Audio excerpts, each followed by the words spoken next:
ลอดทอกันได้พอแต่มาสุดบุกพวงคาแล้วก็ลีลาเราก็สามารถทานไปด้วยดีแล้วก็ปิดท้ายด้วยการปิ้งลังกายิงธนูนั่นเองเนาะตื่นตาตื่นใจกันไปเลยข้าพเจ้าดีๆจบทันเป็นรายการที่6เอาเป็นว่าจะมาเปลี่ยนบรรยากาศกันต่อไปเลยเป็นบอเอกแม้แล้วเจ้าเราบอกว่าลำดับต่อไปจะเป็นอีกหนึ่งนักร้องเสียงดีที่จะนำเสนอให้กับประดาทานได้ติดตามรับฟังสำหรับอีกหนึ่งบทเพลงที่จะมาขับกล่อมให้กับประดาทานได้เพลินๆตลอดระยะเวลาของการนำเสนอในงานเวียงจันทร์เข้าดาวประจำปี 2026 เจ้าซึ่งต้องบอกว่าปีนี้เป็นอีกหนึ่งปีที่มาพร้อมกับความยิ่งใหญ่ดังที่เขาได้นำเสนอไปตั้งแต่วาระต้นคือเป็นจานกัดขึ้นมาครั้งที่3สำหรับปีนี้เป็นแล้วทรงว่าแต่ละปีมันก็จะมีการพัฒนากันไปเรื่อยๆเนาะแต่ละปีก็จะพยายามสรรหาสิ่งแปลกใหม่โดยเฉพาะการสร้างความผดฟื้นความคึกคืนมวลซื่นในระยะเทศกาลปีใหม่กันแบบนี้และปีที่3นี้เพื่อนก็ได้เอา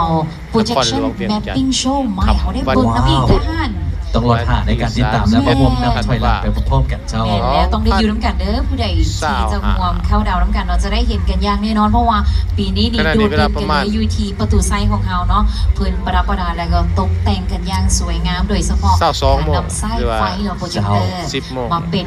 ตัวสร้างสีสันและก็ไฮไลท์ของงานเข้าดาวของเราในปีนี้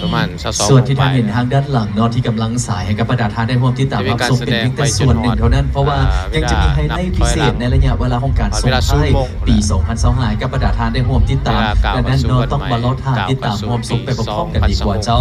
วันนักแข่งที่มีเกียรติทานที่ทานซ้ายมาฮอดระยะเวลานี้ถือว่าเป็นอีกหนึ่งระยะเวลาที่เราจะขออนุญาตนำพาประดาทานก้าวเข้าสู่การติดตามรับชมการห้องเพลงกับบทเพลงที่มีชื่อว่ามวลแท้บ้านเฮาซึ่งห้องโดยศิลปินคำภูวันพัทบัตรถ้าพร้อมแล้วขอเสียงตบมือดังๆต้อนรับเส้นทางทับส่งได้พัทบัตร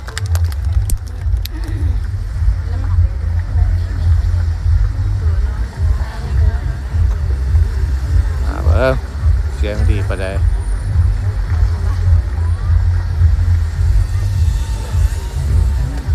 วส่งเสียงของมวนอยู่โอ้โอ้โอ้โอ้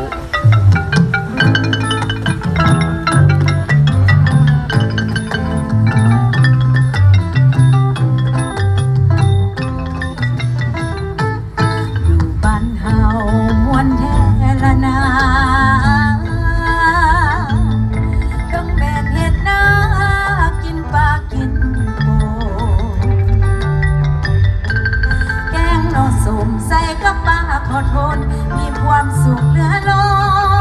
นบ้านเกิดเมืองนอนบ้านของเฮาของป่าไม้ป่าต้นป่าไทรสายลงมาพักเต็มดาวธรรมศาสตร์สร้างมามีพักบ้านนอกขาทางนอจ้านอลานบ้านของเฮาพาสุขใจลายเขาไม่กินอายหอมหวนมือปีใหม่ไปหาเล่นฮอดส่งเดือน11น้ำลงไหลเหือไฟมวนซื่อสวงเหือยาวเสียงกองตุ้มเปิงตุ้มเปิดเปิงตุ้มเปิดตุ้มเปิงเสียงลำเสิงสิ่งสาบแขนยาววันลายบ้านเฮามวนแม่มวนมาซึ่งแค่เป็นแค่ก่อนไปเพราะว่าหน่อยปลาใหญ่สายหนุ่มซุ่มสาวผู้คนอายุยาวกะแห้งปอนแห้งมวนแท้เด้บ้านเฮานี่เอ่ยมวนแท้เด้บ้านเฮานี่เอ่ยมวนแท้เด้บ้านเฮานี่เอ่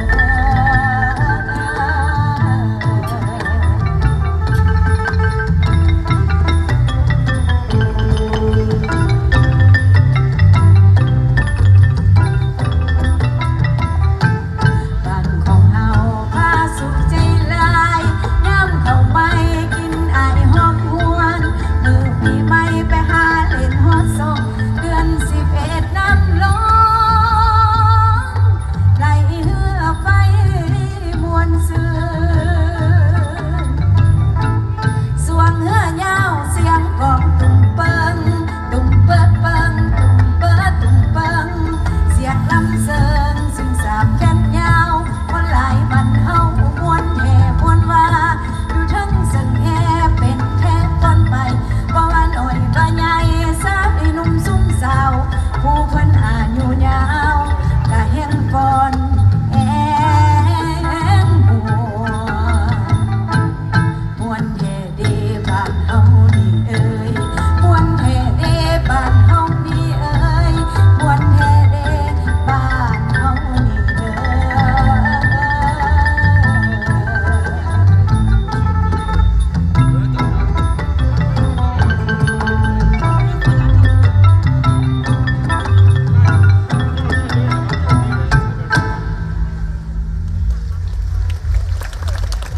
เจ้าเนาะและนั่นก็คืออีกหนึ่งบทเพลงที่ต้องบอกว่าข้าพเจ้านี่ฮักเมืองลาวหลายขึ้นอีหลีเจ้าเพราะถึงเรื่องของการติดตาม